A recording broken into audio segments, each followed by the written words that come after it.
Hello everybody, good morning and welcome to That's Football. Arsenal for sale breaking news. This is something that many of you may have seen over the last couple of days, that Arsenal have a takeover plan, a 1.8 billion takeover plan from one of the founders of Spotify, Daniel Ek, I believe he is, a Swedish must-be billionaire, backed by Arsenal greats such as Thierry Henry, Dennis Bergkamp and Patrick Vieira. But the breaking news is that actually, as much as there may be a bid coming in, the breaking news is that that bid is breaking because Kroenke does not want to sell, and this is a running theme across the American-owned clubs in England, specifically Arsenal, Manchester United and Liverpool. The big three. Probably the three biggest clubs in England, maybe. I'll leave that down to you. I'm not going to get into that debate, but certainly three American-owned clubs.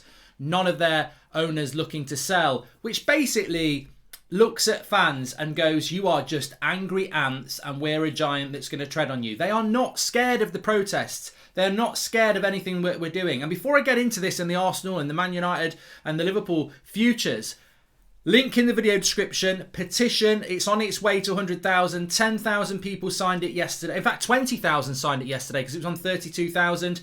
It's now on 55. Let's get this to 100,000 ASAP, and then it has to be debated by government. 50 plus 1. You might not like the 50 plus 1. You might have questions about the 50 plus 1. But we have to open the question about football in government. The 50 plus 1 may not be the thing that we end up with, but open the debate and get to something, because what we need to get is away from this draconian dictatorship of greedy people buying our football clubs. And you might have an owner at the moment that you're happy with, but what about when they want to sell and you end up with a Glazer or a Kroenke? You know, this is your opportunity. Sign it. All you've got to do, click the link in the video description, fill your details in, put an email address in, a UK postcode. You've got to be in the UK or a British citizen.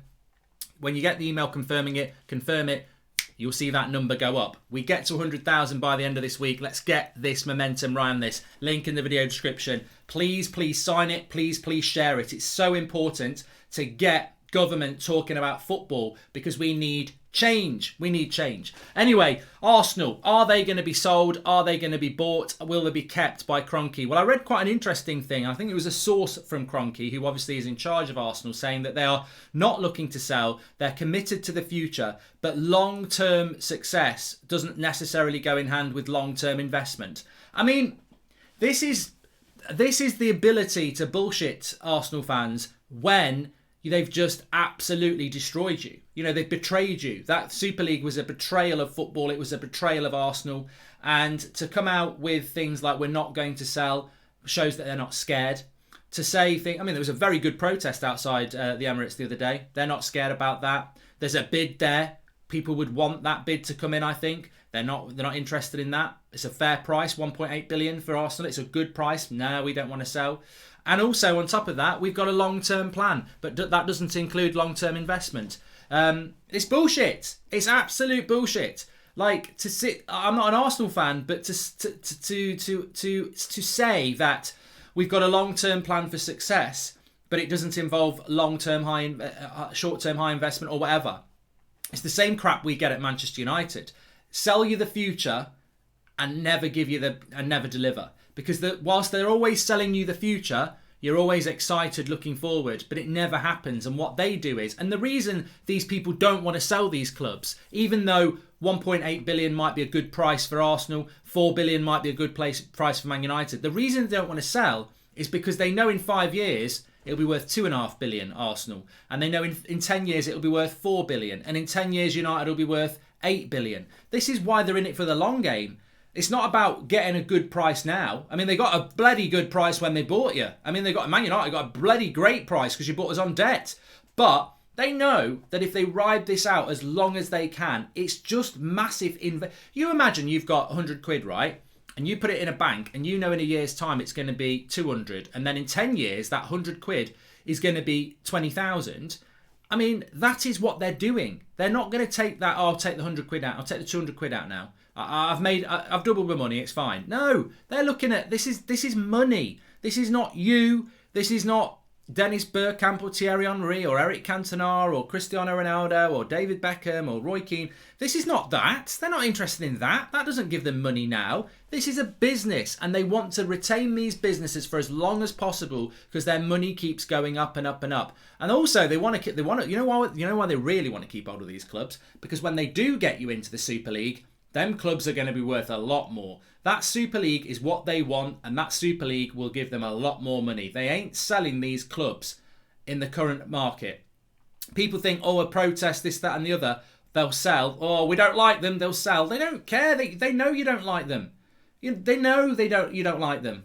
I mean, I've heard Arsenal fans going on about Kroenke and that for a long, long time. You know, as United fans, we've been going on about the Glazers for a long, long time.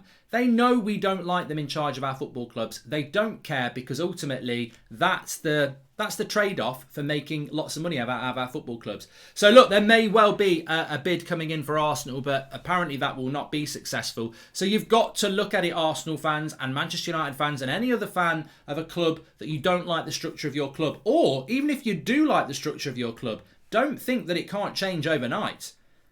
This is our opportunity to start looking at real reform in football, and that's why signing that petition is absolutely essential. The 50+1, as I mentioned last week, you can watch the video on that. I'll drop it in the video description for you. It's well worth a watch to see what the 50+1's all about.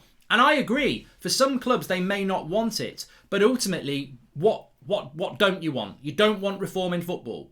You know, Man City and Chelsea fans, we're happy with our owners, yet your owners were taking us into a Super League. Nobody is perfect in this scenario, and the only real scenario that I think is best for football is that fans have a say in relation to what's going on at their football club. Now, you may see some clubs putting up a token fans group on the board that is there to listen and not be heard, but we need real reform. We need real reform, and we've seen what football can do last week. But these protests at Arsenal and Man United, as impactful as they will be, these are mere scratches on the surface of getting these people out of football. And you need to work a lot harder. You need to be working together. This is why everybody needs to sign that petition in the video description. Make sure you do, and make sure you get lots of people to sign it, because one person can sign it and they can get 10 family members and friends to sign it. And if we do that, we'll blitz it in a few days. But I do feel for Arsenal. I do feel for Arsenal fans, because I'm still very much in that football together. Football was the victim last week, and I want my owners out of Manchester United passionately, so I can empathise with Arsenal fans wanting their owners out as well. And I think they felt they had a bit of momentum over the weekend. They had a really good protest, lots of things going on, and then you've got a buyer. But the thing is, even with a buyer, they don't have to sell. How do you do this? You've got to keep the pressure on. But it is breaking.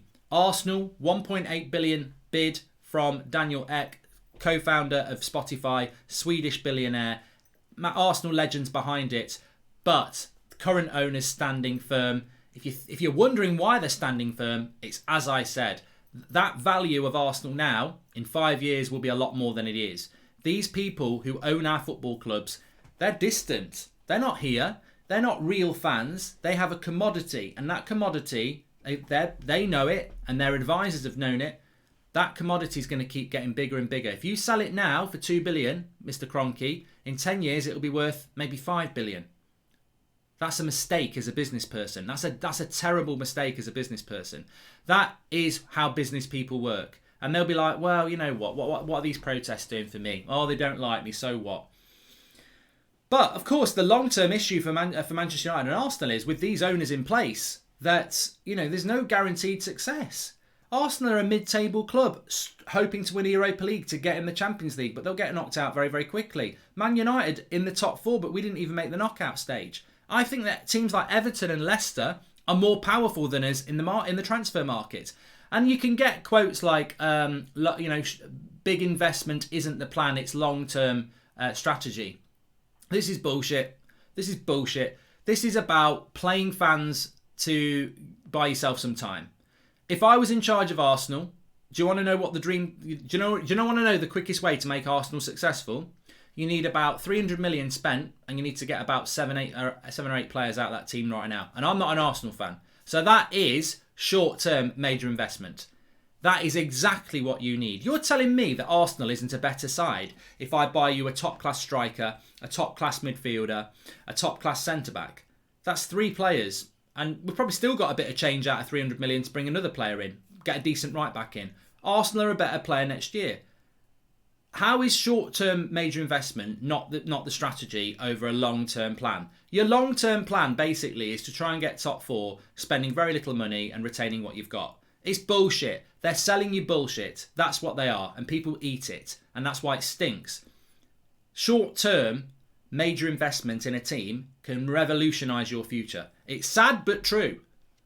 The reality is you do need money to turn things around, because Chelsea have got a lot of money, PSG have got a lot of money, and Man City have got a lot of money. And those 3 clubs are looking like dominating football for the next few years. The only way to do that, the only way to compete with that, is to spend money. But of course, these owners want to make money. So they sell you a lie of a long-term vision for success, but not, we can't do short-term high investment because that won't work. It will work. They're just trying to make you think it won't because they want the money. They want the value. They want you pumping money into that football club. That's what they want. And like I've said to Man United fans, if you're an Arsenal fan and you want strategies on how to get your club out, you need unity in your fan base. You need everybody pulling together. You need to be looking at things like new kits and not buying it and trying to make every Arsenal fan not to buy it. You need to squeeze these people money. Squeeze the money out of these people. Make the value of that club drop. You know you've got a buyer. They might have to wait a year. They're not going to buy you now. But if you've got a buyer and you want that buyer, I would be squeezing that club. Kroenke says he's not selling it. You know you've got a buyer. Squeeze that club. You don't buy merchandise. You don't buy the new shirt. Squeeze it so he has to sell it. That's the only way. But it won't happen overnight. It won't. The most important thing to take from this video, please smash a like on it. Get your comments in below. Everybody's got ideas. But in the video description, make sure you do that petition. We've got to get that to 100,000. We've got to have lots of different plans. We might not like what the government say. It might not be good, but it is reform, and at least it will be debated. We need lots and lots of strings to this bow. Thanks everyone for watching. Make sure you smash a like, subscribe. We're back tonight with the Champions League watch-along. Chelsea against Real Madrid. I mean, I think we're all Chelsea in that, aren't we? I can't stand Real Madrid at the moment and Perez, but maybe not. Maybe not. Maybe you are Team Madrid. But we'll be live for that later. Please, please, please sign the petition and get people to sign the petition as well. The link is in the video description. I'll speak to you in a bit.